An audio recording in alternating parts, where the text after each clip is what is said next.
Here's the reading of pages 450 to 457 in the Human Odyssey, The Emperor Who Never Slept. After Constantine, emperor followed emperor, and the Byzantine Empire increased in splendor and power. It would reach its peak in the 6th century under the Emperor Justinian. Justinian was a man of boundless energy and determination. Always busy, he ate little and, so it was said, never slept. It was a good thing. The emperor had much to do. It was during his reign that the Byzantines regained many territories once ruled by Rome. Justinian was determined to extend Byzantine power across the Mediterranean. He saw it as his divine mission. He thought that God would help him take back the lands of the old Roman Empire, which in his view had been lost through carelessness. By 534, Justinian's armies had captured former Roman provinces in North Africa. A year later, they occupied the island of Sicily. In 536, they marched into Rome. Eventually, Justinian's troops drove the Germanic tribes out of Italy. They seized control of Corsica, Sardinia, and the Balearic Islands, and they established a foothold in southern Spain. During his reign, Justinian doubled the size of his empire until the new Rome of Constantinople ruled much of the Mediterranean world. And if we go back to pages 446 to 447, you can see on the map what he gained control of.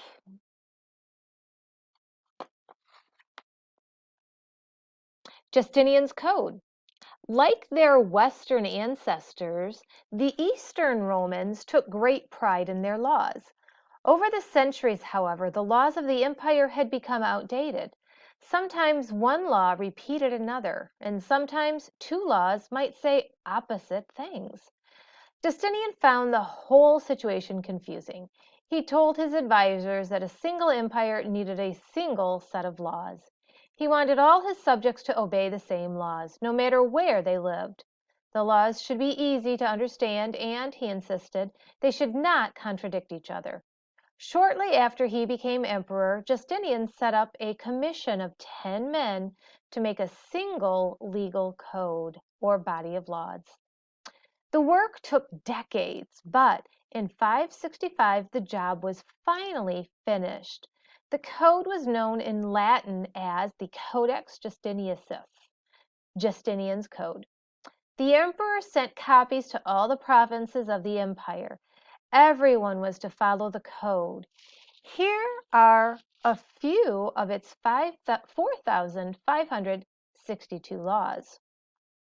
The sea and seashore belong to everyone.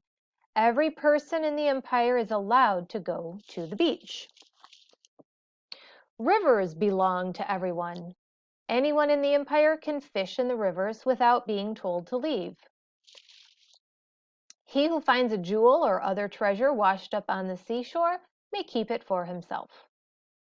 A thief who steals something valuable must pay the owner 4 times the worth of the stolen object.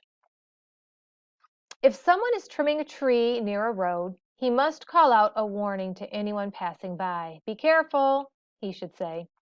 Limbs might fall on you. If there is no warning and a falling limb injures a traveler, it is the tree trimmer's fault. But if the traveler ignores the warning and is injured, it is not the tree trimmer's fault. Justinian's code helped unite the Byzantine Empire, but it was also an enduring gift to the world. Clear and consistent, the code later served as a model for the codes of law in many modern nations. Theodora, an empress for the ages. Justinian achieved much as an emperor, but his reign would not have been as brilliant without the actions of a woman whose name is forever linked with his own, his wife, partner, and trusted advisor, the Empress Theodora. Few who knew Theodora could have guessed at her humble origins.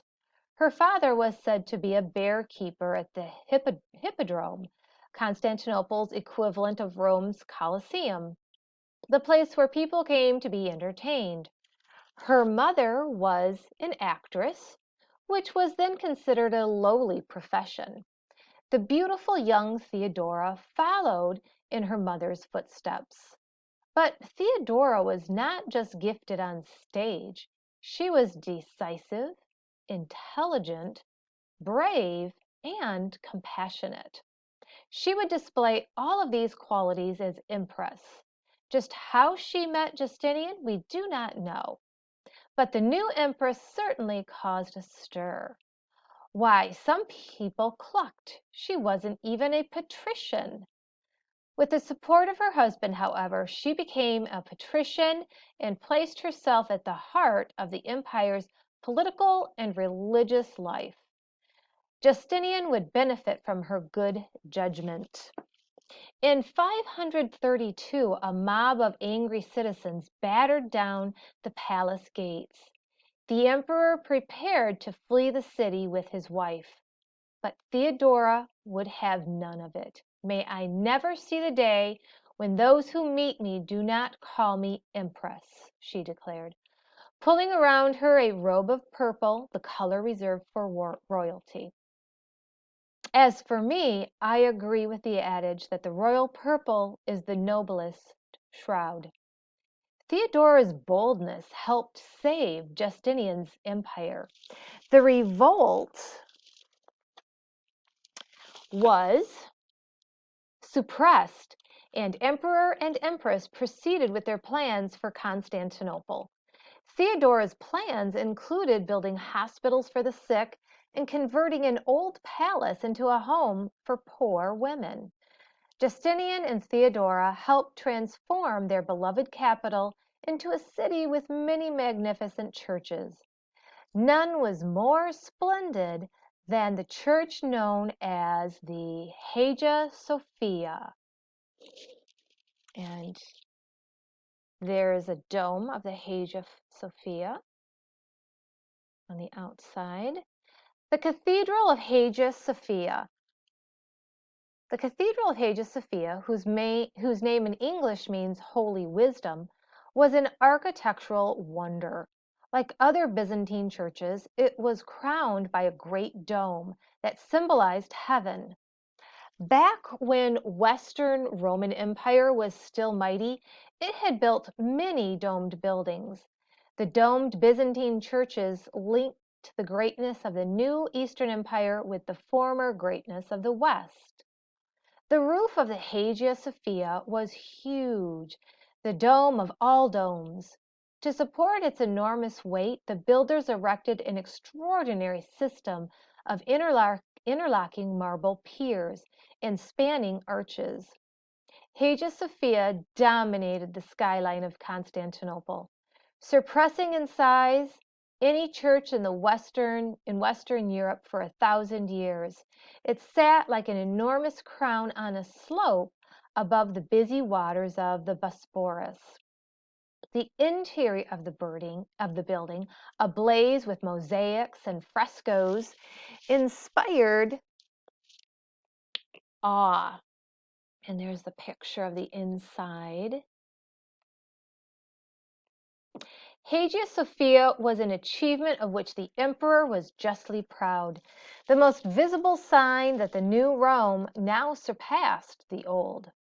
Glory be to God, who has thought me worthy to finish this work.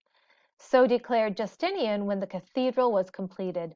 The emperor knew he had created a masterpiece for the ages. How great was it?